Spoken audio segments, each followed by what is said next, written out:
আসসালামু আলাইকুম। আমিনাজ ডেইলি লাইফে আপনাদের সবাইকে আন্তরিকভাবে স্বাগতম। আজ আমি আপনাদের তৈরি করে দেখাবো বিভিন্ন উৎসব আমেজে সবার প্রিয় একটি চিকেন রোস্ট রেসিপি। চলুন আমরা মূল রান্নায় চলে যাই। প্রথমে আমরা চুলায় একটি হাঁড়ি বসিয়ে দিয়ে দিচ্ছি পর্যাপ্ত পরিমাণে তেল। এখানে আমরা তেলের পরিমাণটা একটু বেশি দিয়ে দিচ্ছি, কারণ এই তেলে আমরা বেরেস্তাটা ভেজে নেব এবং একই তেলে চিকেনটাও ভেজে নেব। তেলটা গরম হতে হতে চলুন চিকেনটা ম্যারিনেট করে নেই। চিকেনের পরিমাণটা বলে দিচ্ছি। আজকে আমাদের এখানে প্রায় 20 পিস চিকেন আছে। চিকেনটি ম্যারিনেট করার জন্য 1 চামচ লবণ, 1 চামচ গুঁড়ামরিচ এবং কিছুটা লেবুর রস দিয়ে চিকেনটা ভালো করে মাখিয়ে কিছু সময় রেখে দিব। লেবুর রস দিলে চিকেনটা ভাঙে না এবং চিকেনের বাজে স্মেলটাও চলে যায়, এবং গুঁড়োমরিচ দিলে চিকেনের কালারটা সুন্দর হয় এবং এক্সট্রা ফুড কালার ইউজ করার প্রয়োজন পড়ে না।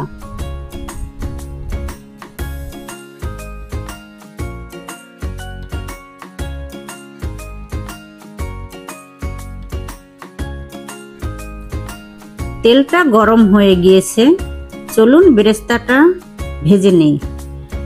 বেরেস্তার জন্য দিয়ে দিচ্ছি বেশ খানিকটা পেঁয়াজ কুচি। এই পর্যায়ে চুলার আঁচটা মিডিয়ামে রাখবো এবং অনবরত নেড়েচেড়ে পেঁয়াজটা ভাজতে থাকবো। খেয়াল রাখবো যেন পেঁয়াজটা পুড়ে না যায়। পেঁয়াজের রংটা বাদামি হয়ে এলে এই পর্যায়ে আমরা পেঁয়াজটা নামিয়ে নিচ্ছি।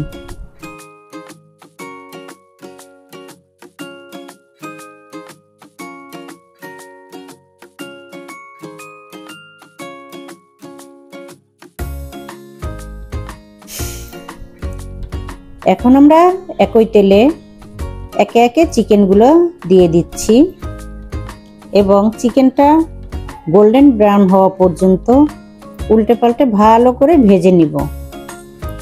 তো চিকেনটা যখন গোল্ডেন ব্রাউন হয়ে আসবে তখন আমরা চিকেনটা নামিয়ে নিব।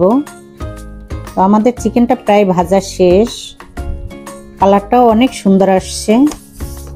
এখন আমরা চিকেনটা উঠিয়ে নিচ্ছি।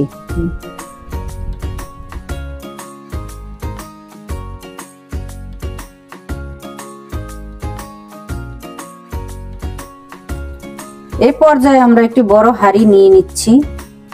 একই তেলে পেঁয়াজ দিয়ে দিচ্ছি, সাথে থাকছে গরম মশলা। গরম মশলার মধ্যে রয়েছে তেজপাতা, লবঙ্গ, দারুচিনি, সবুজ এলাচ, কালো এলাচ, গোলমরিচ দিয়ে দিব। নেড়েচেড়ে কিছুক্ষণ ভেজে নিচ্ছি। ভাজা হয়ে গেলে এই পর্যায়ে আমরা দিয়ে দিচ্ছি 2 টেবিল চামচ আদা রসুন বাটা, 2 টেবিল চামচ পেঁয়াজ বাটা, 1 চামচ জিরা বাটা, 1 চামচ ধনিয়া বাটা, সাথে দিচ্ছি 2 টেবিল চামচ রাঁধুনি রোস্টের মশলা। একটু নেড়েচেড়ে কষিয়ে নেব যাতে পুড়ে না যায়। এরপর আমরা দিয়ে দিচ্ছি 1.5 টেবিল চামচ গুঁড়া মরিচ। এ পর্যায়ে আমরা ভালো করে নেড়েচেড়ে আরেকটু কষিয়ে নিচ্ছি। মশলাটা খুব ভালো করে নেড়েচেড়ে কষিয়ে নিতে হয়। এখন আমরা দিয়ে দিব 3 টেবিল চামচ বাদাম বাটা। বাদাম বাটার পরিমাণটা সবসময় চেষ্টা করব একটু বাড়িয়ে দিতে, এতে করে আপনাদের রোস্টের গ্রেভিটা আরো সুন্দর ঘন এবং ক্রিমি হবে। বাদাম বাটা একটু নেড়েচেড়ে দিয়ে দিব স্বাদ মতো লবণ এবং 2 টেবিল চামচ টমেটো সস।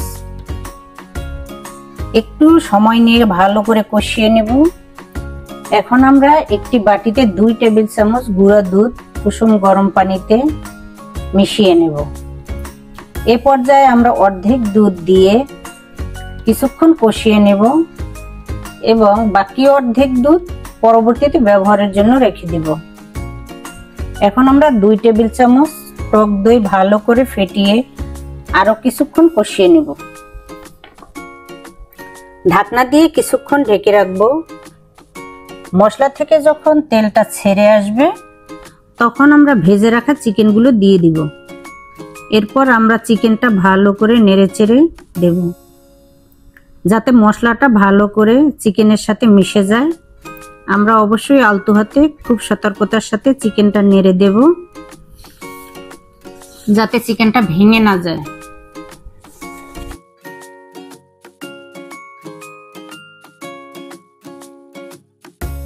তারপর আমরা চুলার আঁচটা কমিয়ে ঢাকনা দিয়ে কিছুক্ষণের জন্য ঢেকে রাখবো।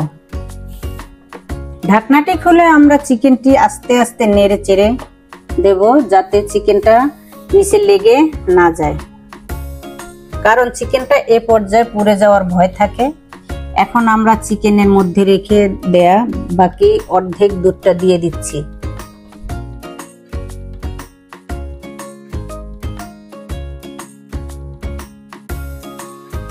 এরপর 2 টেবিল চামচ ঘি, সাথে দিচ্ছি আরো 8-10টি কাঁচামরিচ।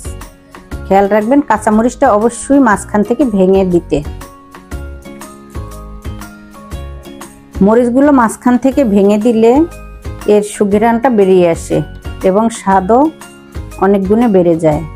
এখন আমরা ভেজে রাখা বেরেস্তাগুলো দিয়ে দেব এবং ঢাকনা দিয়ে কিছুক্ষণ দমে রাখবো। ফিরে আসছি কিছুক্ষণ পরে।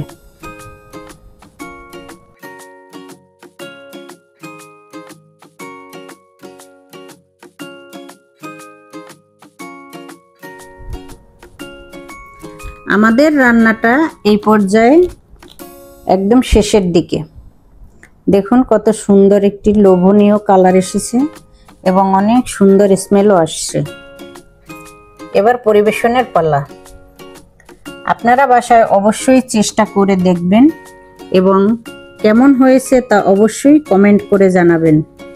আজ এই পর্যন্ত। সবাই ভালো থাকবেন, সুস্থ থাকবেন এবং এরকম আরো মজাদার রান্নার রেসিপি পেতে আমাদের চ্যানেলটি অবশ্যই সাবস্ক্রাইব করুন।